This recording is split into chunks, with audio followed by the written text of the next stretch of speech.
Hello everyone, welcome back to our channel. मैं ज्योति शर्मा इस video में खुशवंत सिंह के work the portrait of a lady के एमसीक्यूज लेकर आई हूँ। एमसीक्यूज टोटल 80 रहेंगे हमारे।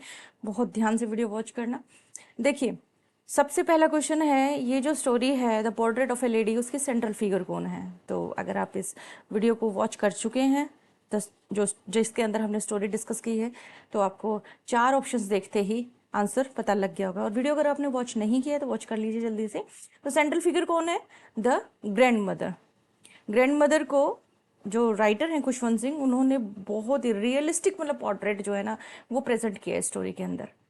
नेक्स्ट है, ग्रैंड मदर का कांस्टेंट कंपेनियन कौन है, जो हमेशा उनके साथ बना रहा, इस कहानी की शुरुआत से लेकर एंड तक उनके साथ बना रहा। तो वो कौन है? वो उनकी रोजरी है, जो उनके हाथ में लगातार चलती रहती थी। उनकी फिंगर्स जो है उसके ऊपर चलती रहती थी। वो उसको घुमाती रहती थी अपने हाथ में। उसके जो मोती होते हैं रोजरी के, उनको घुमाती रहती थी और अपने होठों से प्रेयर जो है वो बुदबुदाती रहती थी हर टाइम, ए रोजरी। नेक्स्ट है, where did the narrator's grandfather's portrait hang? Grandfather जो थे ना नरेटर के, उनका जो पोर्ट्रेट था, उनका जो चित्र था वो कहाँ लटका हुआ था? तो वो उनकी ड्राइंग रूम में एक जो मेंटल पीस होता है उसके ऊपर लटका हुआ था। मेंटल पीस मतलब एक ऐसा एरिया जहाँ पर आग जलाई जाती है। मतलब ड्राइंग रूम के अंदर ही एक जगह ऐसी बना दी जाती है जिसको मतलब आपने देखा होगा कई बार मूवीज वगैरह के अंदर भी कुछ इस तरीके से प्लेस बना होता, फायर प्लेस, जिसके अंदर आंच जलाई जाती है। और ड्राइंग रूम के अंदर ही मतलब बहुत ठंडा इलाका जैसे होता है, वहाँ यूजुअली आपको देखने को मिलेंगी ये चीज़ें। तो कौन सी कहाँ पे हैंग किया हुआ था? Above the mantelpiece. C is the correct answer. Next, what did the grandmother feed the village dog? क्या खिलाती थी ज़्यादातर? देखो, जो ग्रैंड मदर थी ना, वो अपने ग्रैंड सन को तैयार करती थी स्कूल के लिए, लेकर जाती थी और उसको टिफिन में भी वो वही देती थी। तो वो क्या थी? चपाती। चपाती दिया करती थी जिसके ऊपर थोड़ा बटर स्प्रेड कर देती थी और दे दिया करती थी। और साथ में जब छोड़ने जाती तो डॉग्स के लिए भी लेके जाया करती थी। तो करेक्ट आंसर क्या है? चपातीज। नेक्स्ट है हमारा question number 5। Why did the grandmother accompany the narrator to school? क्यों? क्यों मतलब ये साथी थी उनकी, तो उसका रीजन क्या है? उसका reason, because the school was attach to the temple. क्योंकि वो मंदिर जाया करती थी और स्कूल बिल्कुल टेम्पल के पास में ही था। तो बच्चे को ले जाती थी और खुद वो जाके टेम्पल में बैठ जाती थी, वहां पर अपने धार्मिक ग्रंथ वगैरह जो है उनको पढ़ा करती थी, सुना करती थी। What did the grand mother read while the narrator studied? देखिए, आई गया है ना क्वेश्चन। ग्रैंड मदर क्या करती थी उस समय जिस समय नरेटर पढ़ता था? तो वो क्या करा करती थी? वो उस समय वहां पर बैठकर स्क्रिप्चर्स जो है वो पढ़ा करती थी actually. While the narrator recited lessons in the temple school, the grand mother read Holi scriptures. वो पढ़ा करती थी जो धार्मिक ग्रंथ वगैरह होते हैं ना उनको। What was the narrator's breakfast in childhood? Breakfast क्या हुआ करता था सुबह सुबह का? तो मैंने आपको बताया कि डॉग के लिए लेके जाया करती थी, वैसे ही एक मोटी सी चपाती जो है वो अपने बच्चे को, अपने पोते को दिया करती थी, बटर और शुगर लगाकर उसके ऊपर स्प्रेड करके। एक थिक चपाती बटर और शुगर के साथ में सुबह के नाश्ते में लिया करते थे वो। How did the dogs react to the chapatis? कैसे रिएक्ट करते थे डॉग्स? एकदम जैसे एक कॉमन सी बात है ये तो, अगर आपने स्टोरी नहीं भी देखी तो भी आप इसको बता सकते हो कि जब आप डॉग्स की तरफ चपाती डालेंगे तो वो क्या करेंगे? वो गुर्राएंगे ना, उसके लिए लड़ाई करेंगे, आपस में झगड़ा करेंगे कि पहले मैं खाऊं, पहले मैं खाऊं। तो C is the correct answer actually ना। वो गुर्राते थे एक दूसरे के ऊपर, झगड़ा करते थे एक दूसरे से। Where did the narrator go to school in the city? City के अंदर कहाँ जाते थे? शहर की बात हो रही है, देखिए। मतलब where did the narrator go to school in the city?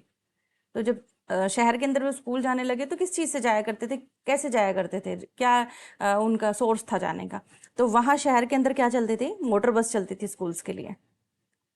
Next है, what did the grand mother do in the city instead of feeding dogs? वहाँ पर कुत्तों को तो खाना नहीं खिलाती थी, क्योंकि गांव के अंदर तो जब साथ लेके जाया करती थी अपने, तो वहां पे डॉग्स मिलते थे तो चपाती देती थी उनको। लेकिन शहर में आ जाने के बाद में वो डॉग्स को फीड नहीं करवा पाती थी, तो वो किसे फीड करवाती थी फिर? तो वहां पे स्पैरोज थी, स्पैरोज को फीड कराया करती थी। Why was the grand mother unhappy with the English school? English school के साथ में ग्रैंड मदर क्यों ना खुश थी?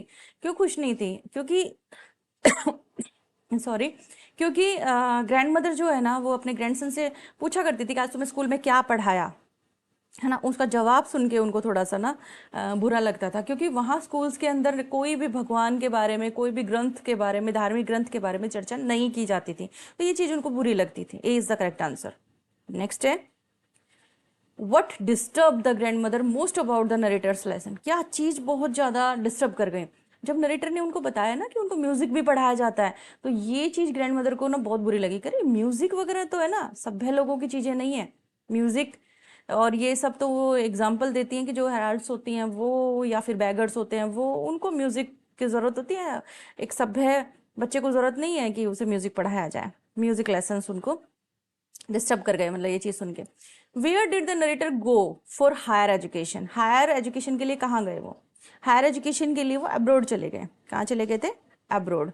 B is the correct answer.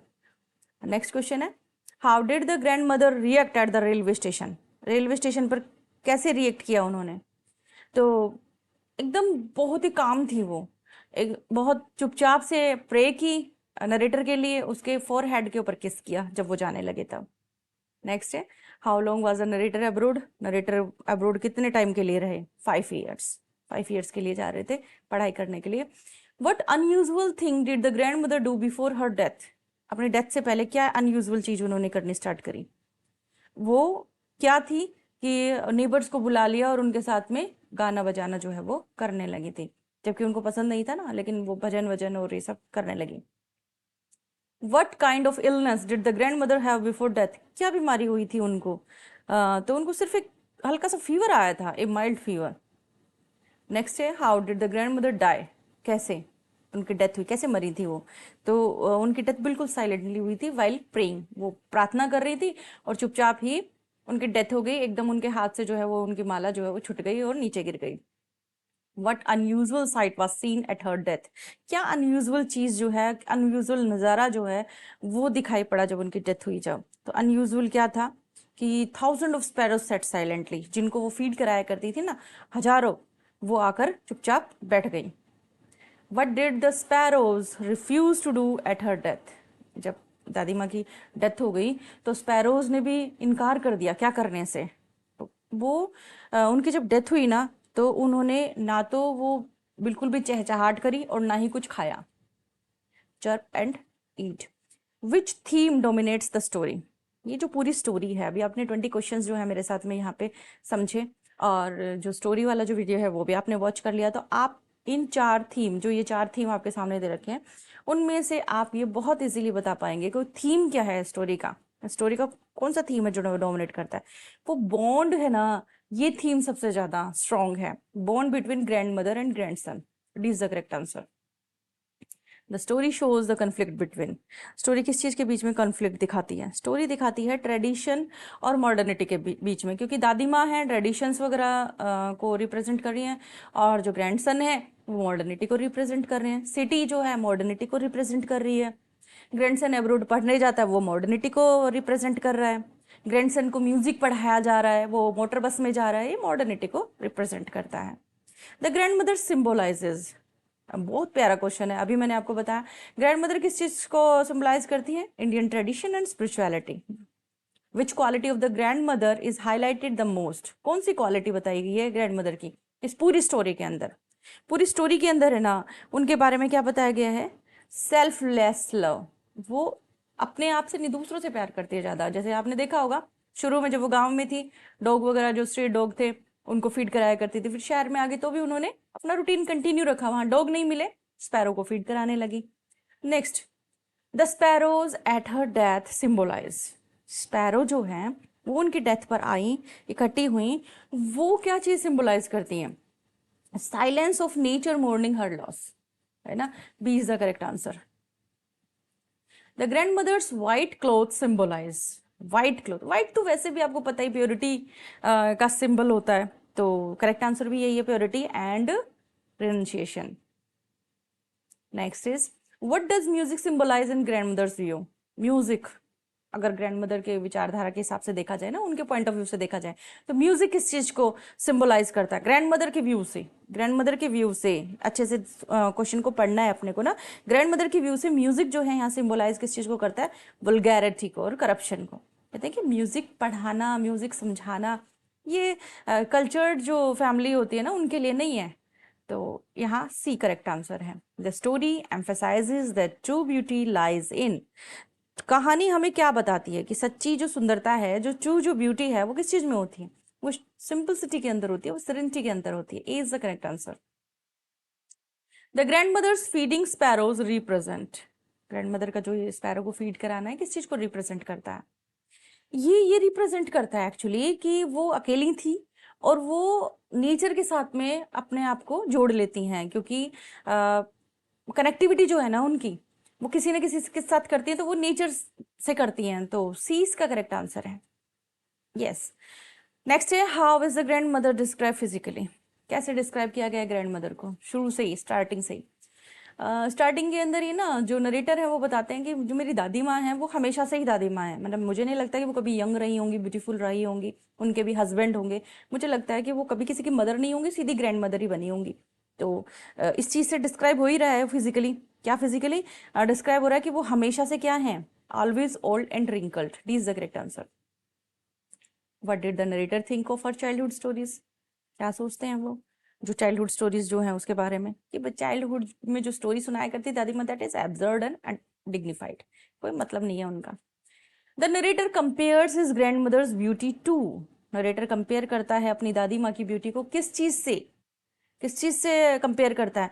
यहाँ पर बहुत ही प्यारा सा एग्जाम्पल देते हैं वो कि मेरी दादी माँ जो है कैसी दिखाई पड़ती हैं, उनके वाइट बाल और उनके चेहरे पे शांति, पीलापन जो है वो किस चीज को दिखाता है? Winter landscape in the mountains, जैसा होता है ना, बर्फ से ढक जाते हैं बिल्कुल। A is the correct answer. How is the grandfather describe in the portrait, portrait के अंदर दादू को भी तो डिस्क्राइब किया गया है ना, उनको किस तरीके से? उनको बियर्डेड बताया है, उन्होंने ढीले ढीले क्लॉथ पहन रखे हैं, टर्बन पहनी हुई है उन्होंने अपने सर पे, तो सीज का करेक्ट आंसर है। ओल्ड है, टर्बन के साथ हैं, लंबी दाढ़ी जो छाती के पार जा रही है, यानी बहुत लंबी है, ढीले ढीले उन्होंने कपड़े पहन रखे हैं। C is the correct answer. What did the narrator's parents symbolise, narrator के पेरेंट्स हमेशा से शहर में रहते हैं, तो वो अर्बन मॉडर्न लाइफ को सिंबलाइज करते हैं। द डॉग्स रिप्रेजेंट, डॉग किस चीज को रिप्रेजेंट करते हैं? अब ऑप्शंस आप देखेंगे ना तो आपको समझ में आ जाएगा किस चीज को दिखाते हैं। रिचनेस को नहीं दिखाते, फियर को नहीं दिखाते, डेंजर को नहीं दिखाते, वो दादी माँ के कंपैशन को दिखाते हैं, grandmother's compassion. The sparrow represent, sparrow nature के बॉन्ड को दिखाता है। C is the correct answer. The narrator's attitude towards grandmother's prayers was, narrator का एटीट्यूड क्या था दादी माँ की जो प्रेयर थी ना उसके लिए? वो जो नरेटर है ना वो हमेशा रिस्पेक्ट करते थे उनकी वॉइस की, but never learn them, respect करते थे लेकिन याद करने की कोशिश कभी नहीं करते थे। दादी माँ ने खूब कोशिश करी उन्हें याद कराने की, अपने साथ दोहराने को बोलती थी, लेकिन उन्होंने याद कभी भी नहीं करी, बट वो अपनी दादी माँ की वॉइस की रिस्पेक्ट किया करते थे। What was her happiest half hour of the day, दादी माँ के लिए पूरे दिन के अंदर आधा घंटा जो उन्हें बहुत खुशी देता था वो कौन सा था? जब वो अपनी जो चिड़िया नजदीक जो आ जाती थी, जो स्पैरोज आ जाती थी, गौरैया आ जाती थी, उनको खाना खिलाती थी ना, बहुत सुकून मिलता था, बहुत खुशी मिलती थी उनको। What unusual thing happen during her last evening, दादी माँ की जो लास्ट इवनिंग थी, उनकी लाइफ जब खत्म होने वाली थी, तो जब वो एक्सपायर हुए उससे पहले ही शाम को, उससे पहले शाम जो थी उसमें एक अनयूजुअल चीज हुई थी। वो क्या हुई थी? तो स्टोरी आपने समझी है मेरे साथ में, वीडियो देखा ही है, नहीं देखा है तो वॉच कर लो। आप देखेंगे कि वो प्रेयर करना बंद कर देती हैं और औरतों को, जो मोहल्ले की औरतें होती हैं उनके साथ में गाने लगती हैं। नेक्स्ट है हमारा, what happen to the bread crumb after the death, तो इसका करेक्ट आंसर क्या होगा? इसका correct answer, they were swept into the dustbin, खाना डाला गया था ना चिड़ियाओं को कि भाई खा ले, जो नरेटर है उनकी मदर ने डाला था चिड़ियाओं के लिए खाना, वहां पे तोड़ तोड़ के रोटी वगैरह डाली थी, बट उन्होंने नहीं खाई, तो बाद में क्या किया गया? उनको स्वेप्ट कर दिया गया डस्टबिन के अंदर। D is the correct answer. In which person is the story narrated, ये जो कहानी है पूरी की पूरी, ये कौन से पर्सन में लिखी? First person, second person, third person, किसके अंदर लिखी हुई है ये जो कहानी है ये फर्स्ट पर्सन में है। B is the correct answer. अब जो क्वेश्चंस है ना वो स्टोरी के स्टाइल पर बेस्ड, खुशवंत सिंह पर पर्टिकुलरली बेस्ड क्वेश्चंस, वो स्टोरी बेस्ड थे अभी तो, और ये अब जो है ये क्वेश्चंस इस तरीके के आएंगे। स्टाइल जो है नरेशन की क्या है? The style of narration is, style जो है नरेशन की सिंपल है और कन्वर्सेशनल है। बहुत सिंपल है, आप पढ़ेंगे ना, देखेंगे, देखना बहुत सिंपल और कन्वर्सेशनल स्टाइल है। Comparison of her to a winter landscape emphasizes, जो कंपैरिजन किया जाता है उनका विंटर लैंडस्केप से, किस चीज के ऊपर जोर देता है वो? तो लैंडस्केप एक तो, और फिर विंटर, विंटर के अंदर व्हाइट बर्फ जो है वो जम जाती है, प्योरिटी का सिंबल है व्हाइट, तो है ना। और फिर लैंडस्केप भी कैसा दिखाया है? माउंटेन वाला एरिया दिखाया है, तो वो किस चीज को बताता है? सेरेनिटी को दिखाता है, सेरेनिटी एंड प्योरिटी। नेक्स्ट है टोन, बताइए आप स्टोरी की, मेनली टोन जो है स्टोरी की क्या रहती है पूरी की पूरी में? तो अफेक्शनेट रहती है टोन। कैसी रहती है? अफेक्शनेट एंड नोस्टैल्जिक और अफेक्शनेट है, बिल्कुल एकदम पूरी कहानी में आपको यही लगेगा। Next, which element adds humour to the narrative, कौन सा एलिमेंट जो है वो ह्यूमर ऐड करता है इसके अंदर? करेक्ट आंसर क्या है?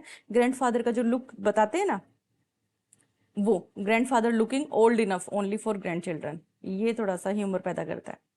The structure of the story is, story का स्ट्रक्चर कैसा है? स्टोरी का स्ट्रक्चर ना क्रोनोलॉजिकल है, क्योंकि ऐसे ही बताया गया है।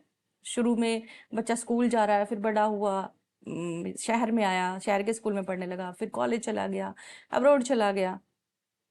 Which feature make it autobiographical, कौन सा फीचर है जो इसे ऑटोबायोग्राफिकल बनता है? ये फर्स्ट पर्सन के अंदर लिखा गया, तो ऐसा लगता है कि ऑटोबायोग्राफिकल ही है, हमारे जो राइटर हैं शायद उनकी जिंदगी की कहानी है। The grandmother's death is narrated with a tone of, grandmother की जो डेथ है वो नरेट की गई है ना इस कहानी के अंदर, तो उस समय टोन जो है वो कैसी है? वो रेवरेंस वाली टोन है, reverence and restaurant. Who wrote the portrait of a lady, very easy question, very easy. Portrait of lady किसने लिखा है?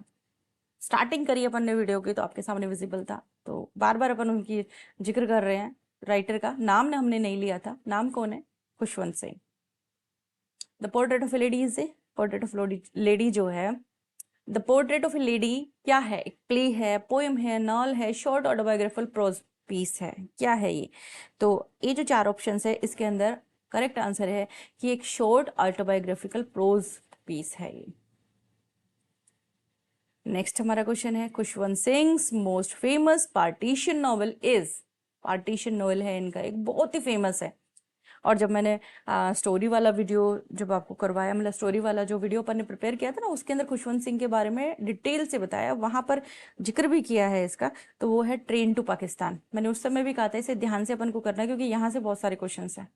नेक्स्ट क्वेश्चन अपना, in which year did Khushwant Singh die, कौन सा ईयर जिसके अंदर खुशवंत सिंह की डेथ हुई थी? तो खुशवंत सिंह की डेथ हुई थी 2014 में, A is the correct answer.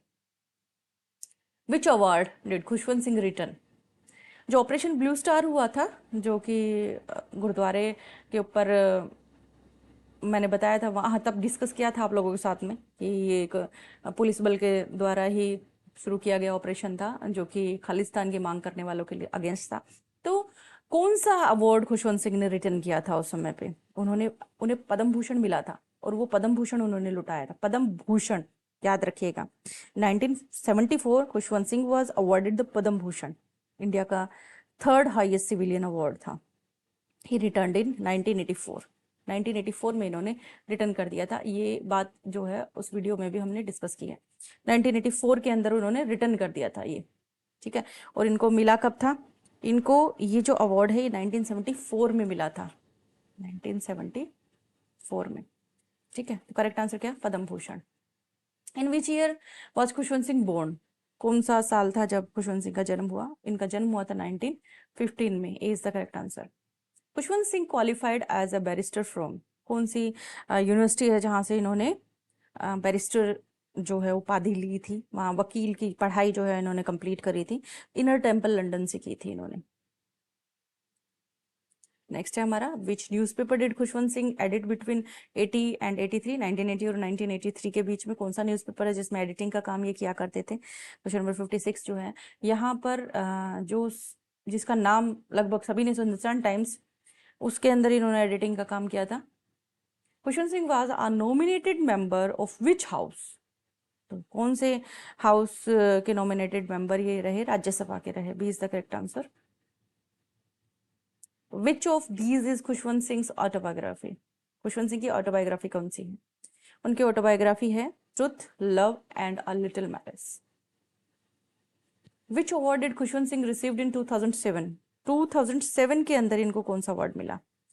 2007 में ना इनको पद्म विभूषण मिला था, पद्म विभूषण मिला था खुशवंत सिंह को। और ये जो विभूषण जो है ना, ये इंडिया का सेकंड हाईएस्ट सिविलियन अवार्ड है।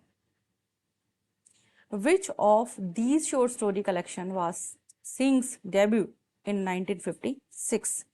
ये है the mark of Vishnu and other stories, the mark of Vishnu and other stories, C is the correct answer. Which novel of Singh offers a satirical history of Delhi? कौन सा नोवेल है जो दिल्ली के history को दिखाता है, सैटारिकल हिस्ट्री को दिखाता है? तो ये है दिल्ली ए नोवेल, इसी नाम से ही है, दिल्ली ए novel. Why does the narrator say his grandmothers could never have been pretty but was always beautiful? ऐसा वो क्यों कहते हैं? एक्चुअली वो ऐसा इसलिए कहते हैं कि she was free and spiritual, हमेशा से बहुत शांत और बहुत आध्यात्मिक रही हैं वो, तो इसलिए वो बोलते हैं। नेक्स्ट क्वेश्चन हमारा, why is the story title the portrait of a lady? क्यों टाइटल ये मिला, ये हमें क्या समझ में आता है? Because it gives a word picture of grandmother. Next, why is the grandmother compare to a winter landscape? बहुत सिंपल सा क्वेश्चन है, विंटर लैंडस्केप के साथ में ग्रैंड मदर को क्यों कंपेयर किया गया है? क्योंकि वो कैसी थी, कैसी दिखाई दे पड़ रही थी, कैसा बताया गया था? वो बहुत ही बूढ़ी और वाइट हेयर्ड थी, बिल्कुल सफेद बाल थे उनके पूरे। Which aspect of the story makes it universally relatable? कौन सा एक पहलू है कहानी का यूनिवर्सली इसको रिलेटेबल बनाता है? मतलब जब दादी माँ की बात आती है ना, तो द लविंग बॉन्ड, हम हर एक दादी माँ का, हर एक दादा दादी का बॉन्ड जो है वो अपने ग्रैंड चिल्ड्रन से बहुत प्यारा होता है, तो ये है एक एस्पेक्ट है, the loving bond between grandparents and grandchildren. What does the rosary slipping from her hand at death signify? किस चीज को सिग्निफाई करता है? ये चार हमारे पास में ऑप्शन है कि किस चीज को सिग्निफाई करता है। ये जब डेथ हो गई तो इसका मतलब क्या है? जिंदगी का अंत हो गया, end of prayer and life. Correct answer क्या है? B. Why did the narrator find it hard to believe that his grandmother was once young and pretty? Narrator के लिए ये मानना बहुत मुश्किल था कि कभी उनकी ग्रैंडमदर जो है वो यंग भी थी, प्रिटी भी थी। Why? Because रीजन क्या है? Because she was always old in his memory. जब भी वो याद करता ना, तो दादी माँ हमेशा दादी माँ ही नजर आती थी, कभी भी उनको यंग नहीं देखा था। Why did the narrator compare his grandmother's stories of childhood game to fables of the prophet? Why? क्या रीजन था इसका? इसका reason because they were unbelievable, विश्वास करने लायक नहीं होती थी। Next, why does the narrator call her beauty spiritual? क्यों कहते थे कि उसकी ब्यूटी जो है वो बिल्कुल स्पिरिचुअल है, यानी अपनी दादी माँ के लिए? Because of her serenity, purity and devotion, C is the correct answer. But does the narrator mean when he says the? जब नरेटर ये कहता है, क्या मतलब होता है कि common link of friendship was snapped? जब यूनिवर्सिटी के बाद में, आफ्टर यूनिवर्सिटी, क्यों कहते हैं वो ये बात? वो ये इसलिए कहते हैं because he shifted to a separated room, क्योंकि वो एक सेपरेटेड रूम में शिफ्ट हो गए थे। The grandmother's disapproval of music reflect? Grandmother जो है ना, म्यूजिक को डिसअप्रूव करती हैं। डिसअप्रूव क्यों करती हैं वो, क्या रीजन है? वो कंजर्वेटिव आउटलुक जो है, that is the correct answer, conservative outlook है of her generation. Why is the grandmother's death considered peaceful? क्यों कंसिडर की गई ग्रैंड मदर की डेथ पीसफुल, बहुत ही पीसफुल क्यों कंसिडर की गई है? Because she died without suffering, ये है।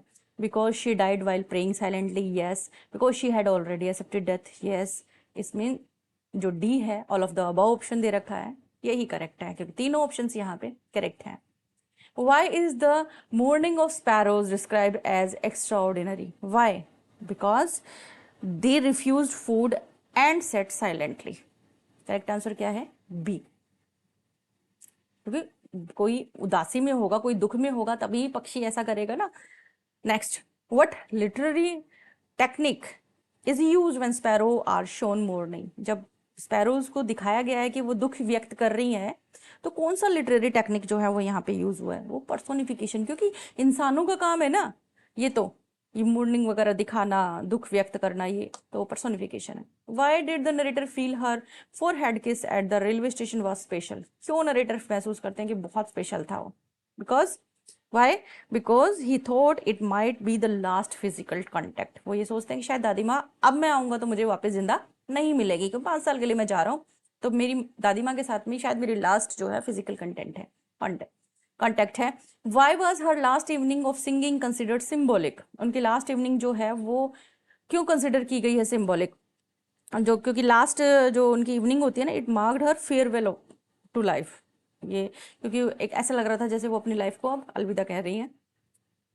For how many years had the narrator known his grandmother as old and wrinkled? कितने सालों से? क्योंकि इसमें जिक्र हुआ है स्टोरी के अंदर, कहता है 20 सालों से ना मैं अपनी दादी माँ को ऐसा कैसा ही देख रहा हूँ। C is the correct answer. What did the grandmother do from sunrise to sunset after her grandson went to university? जब दादी माँ का ग्रैंडसन यूनिवर्सिटी चला जाता है तो सुबह से लेके शाम तक, यानी सूरज जब उदय होता है तब से लेके सूर्य जब अस्त होता है तब तक दादी माँ का क्या रहता है काम?